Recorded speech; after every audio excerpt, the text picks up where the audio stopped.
Nah ini Bapak. Oke, dipersilakan Bapak.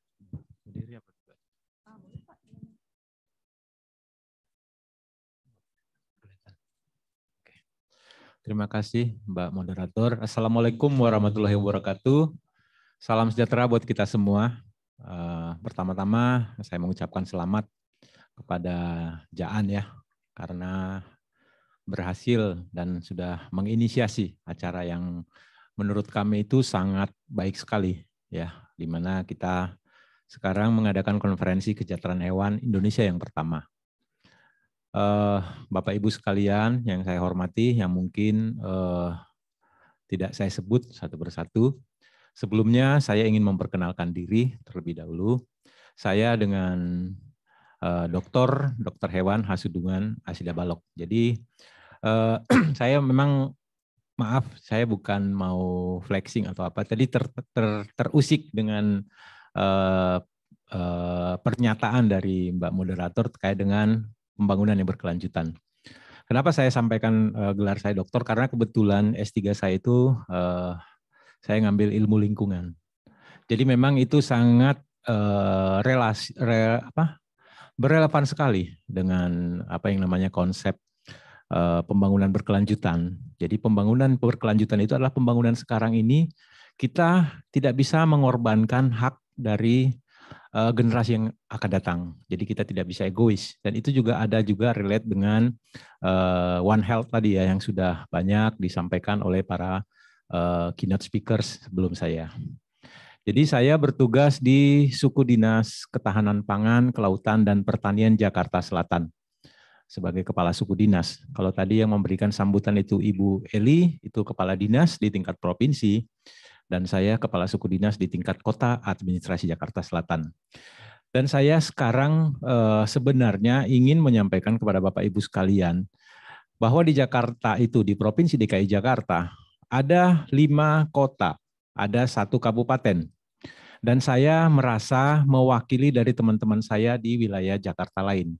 Jadi mungkin kondisi yang ada, yang akan saya sampaikan itu kondisi yang saya alami, saya kerjakan di Jakarta Selatan. Jadi itu mungkin teman-teman saya juga di wilayah lain juga ada beberapa yang ikut ya. Kami rasa juga saya juga perlu menyampaikan bahwa apa yang saya kerjakan di sini, apa yang saya paparkan di sini relatif sama dengan apa yang sudah dikerjakan oleh teman-teman saya di wilayah Jakarta lain.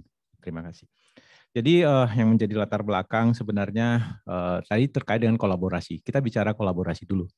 Jadi sebenarnya pandemi COVID-19 ya, pandemi COVID-19 itu memang membuka cakrawala baru kita. Bagaimana kita tidak bisa bekerja sendiri. Kita harus banyak mengelaborasi ya. Bagaimana stakeholder yang terkait ya, bagaimana kita bisa bekerja sama untuk mencapai suatu tujuan tertentu seperti itu.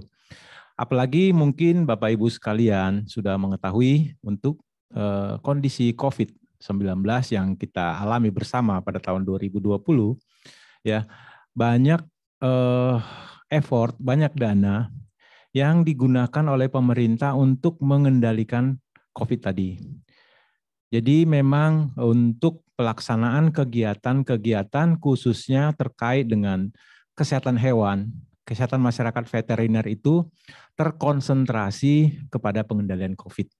Dan itu juga kami alami sendiri di Pemprov DKI Jakarta, bagaimana tahun 2020 sampai 2021 anggaran APBD DKI Jakarta kurang lebih 75%, ya 70% itu direfocusing dan semuanya itu banyak digunakan untuk mengendalikan pandemi COVID-19.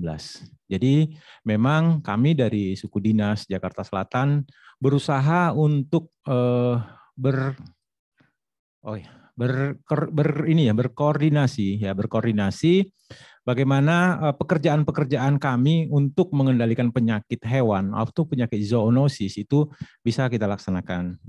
Kemudian juga kita ada namanya Perda. Jadi sebenarnya DKI Jakarta sejak tahun 2004 sudah dinyatakan sebagai daerah bebas rabies. Jadi kurang lebih sudah lebih 2004 ya. 2004 berarti kurang lebih 18 tahun yang lalu kita sudah dinyatakan sebagai bebas rabies. Sementara Perda 11 tahun 95 itu sudah mengatur tentang rabies. Jadi memang cukup lama upaya kami untuk mendeklar bahwa Jakarta itu sebagai daerah bebas rabies. Dan kemudian juga kita ada namanya Pergub 199 tahun 2016 terkait dengan pengendalian penyakit rabies di Jakarta Selatan, di Provinsi DKI Jakarta. Next. Jadi sebenarnya tadi sudah banyak disampaikan bagaimana circle dari One Health itu gimana. Dan ini memang saya sangat sangat setuju sekali ya bagaimana ini lingkungan itu berperan besar dalam hal kesehatan ya, satu kesehatan antara kesehatan manusia, kesehatan hewan maupun kesehatan lingkungan. Dan jadi sudah banyak juga tadi dibahas oleh pembicara sebelumnya bagaimana penyakit zoonosis, bagaimana pangan nutrisi ya, kita tergantung kepada alam, kemudian juga kepada iklim. Itu sebenarnya konsep One Health. Lanjut.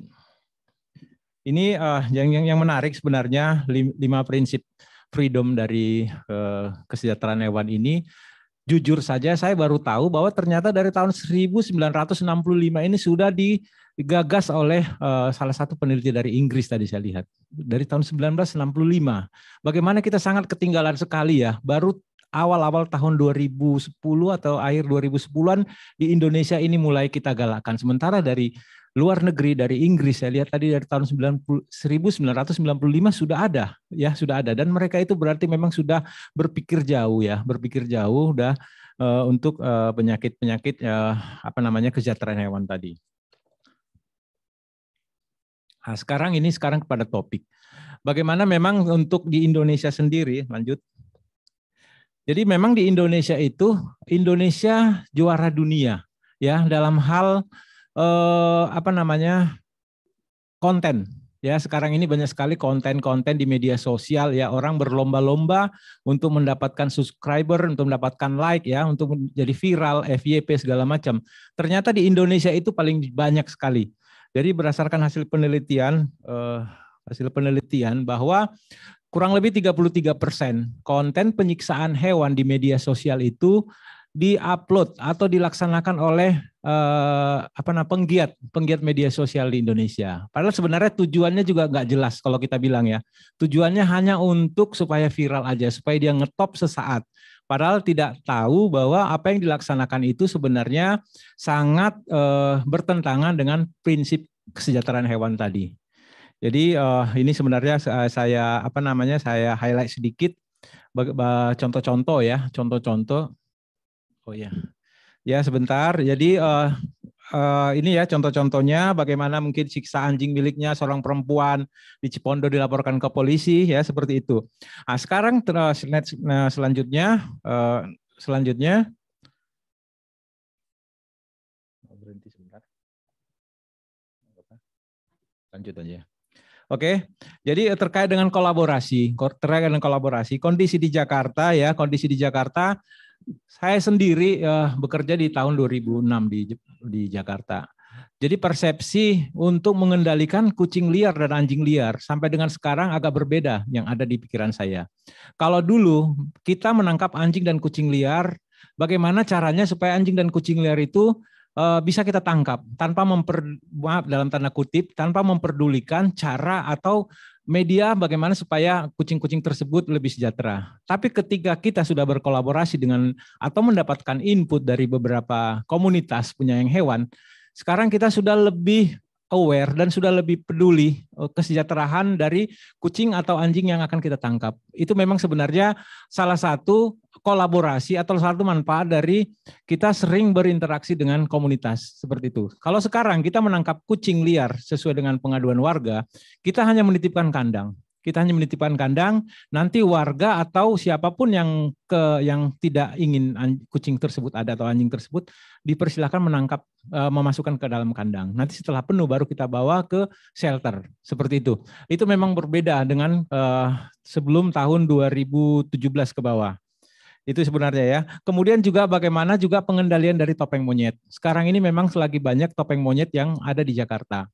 Dan sudah ada aturan tertulis bahwa topeng monyet itu dilarang. dan akan didapatkan sanksi dan akan dirazia. Di mana monyet-monyet yang sudah ditangkap akan dimasukkan ke shelter, kemudian direintroduksi ke habitat alaminya. Kemudian juga bagaimana kita juga peduli dengan delman. Nah, ini kami sangat sering sekali berkolaborasi dengan Jaan domestik dengan Ibu Karin. Bagaimana kita melaksanakan vaksinasi tetanus, pemberian obat cacing, kemudian juga mensejahterakan para kusir delman, terutama pada masa pandemi COVID-19. Jadi ini yang menarik, mohon izin ya panitia sebentar, 3 menit lagi. Ini yang terkait dengan YouTuber siksa monyet. Jadi memang kita sangat appreciate sekali dengan upaya dari Bu Wiwik ya, bagaimana RKUHP baru tahun 2022 sudah bisa disahkan. Jadi memang agak berbeda. Ada konten kreator YouTube ya dari Jakarta Selatan ya, kemudian yang kasus YouTuber siksa monyet atas nama Rian Mardiansah Jalan Kafi. Jadi memang mereka itu dia mengupload konten penyiksaan monyet dan itu sudah kita bawa ke meja hijau dan sudah dihukum ya sesuai dengan peraturan, sesuai dengan yang berlaku. Tetapi memang permasalahannya kemarin itu dia hanya didenda Rp402.000. Rp400.000, Rp2.000 dan kurungan 15 hari kurungan. Jadi memang agak berbeda ya sekarang dengan adanya RKUHP tahun 2022 itu sudah lebih berat hukumannya. Sudah kita lihat sendiri itu bisa sampai 1,5 tahun ya, sampai 1,5 tahun. Bahkan dendanya itu kategori 3 bisa sampai denda Rp50 juta.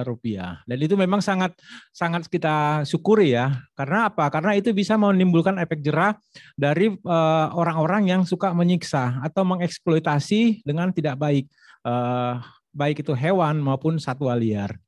Mungkin itu saja, Ibu. Mohon maaf kalau ini nggak semua bisa kita inikan. Kita sampaikan karena memang waktunya sangat terbatas. Lebih kurangnya saya mohon maaf. Wassalamualaikum warahmatullahi wabarakatuh.